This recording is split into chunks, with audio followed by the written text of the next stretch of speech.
Hello again, everyone. It's Todd Struch, the Horror Nerd, here at New Jersey HorrorCon and Film Festival at the Showboat in Atlantic City, New Jersey.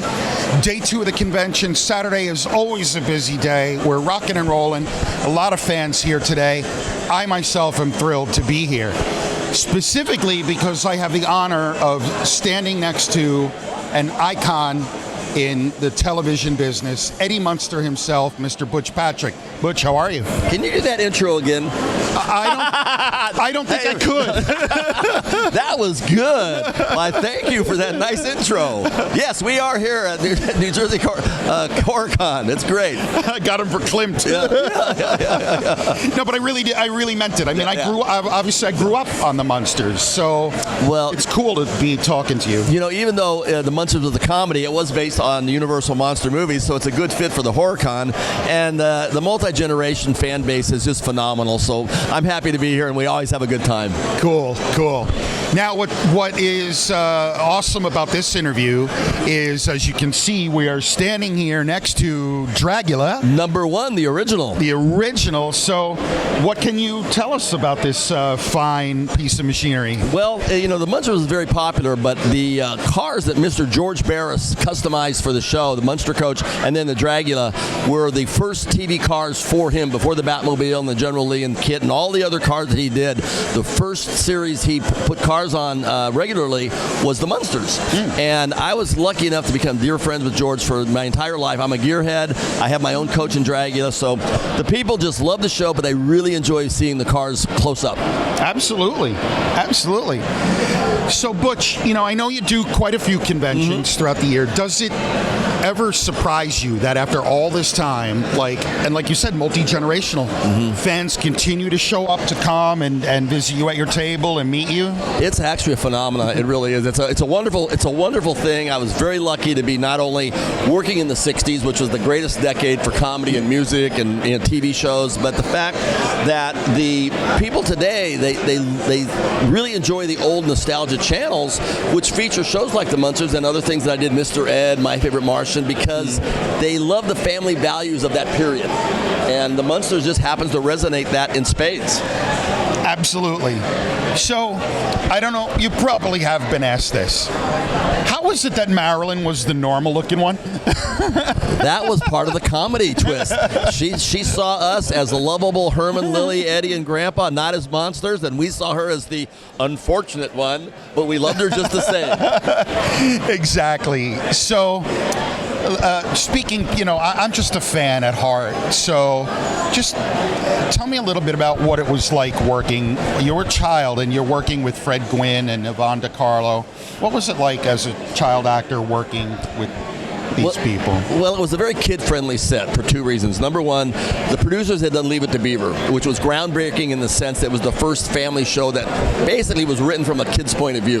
Beav and Wally, their take on life. And then number 2, we were at the Universal Studios, which was the Monster Studios, so we had the best of all the Universal Monster special effects. We had the best writers from Leave It to Beaver, the best guest stars, and the fact that all the celebrities on the show had children about my age. And the fact that I did a pretty good job and I didn't screw up very often made me not a liability, so that helped a lot.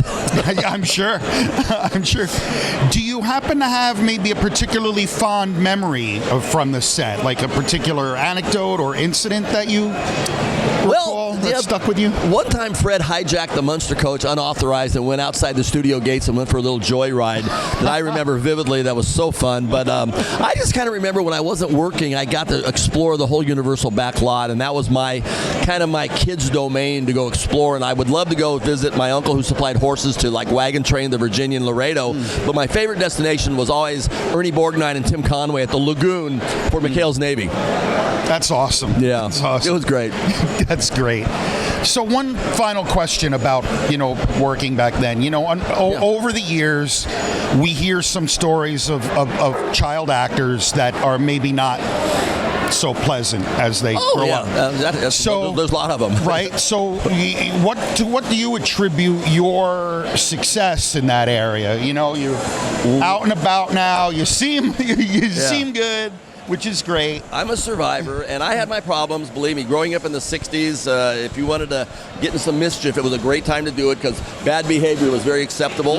I did it for quite a while, but I maintained, I could always function. But it got to the point, I've been sober now coming up on 12 years. Oh, good for you. But I had my periods where it was tough, and a lot of the kids in Hollywood, luckily, I never bought into the whole ego thing. I was always just a regular kid who happened to be an actor.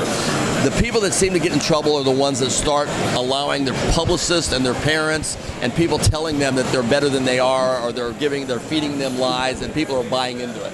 So I think my groundingness was the fact that I didn't always live in Hollywood, and the fact that all I really wanted to do was drive race cars, and that this was just a means to an end to finance my dream, which I kind of have a Munster coach in a Dragula. I'm not driving a race car, but that's how I think I wound up okay by not being in the Hollywood machine.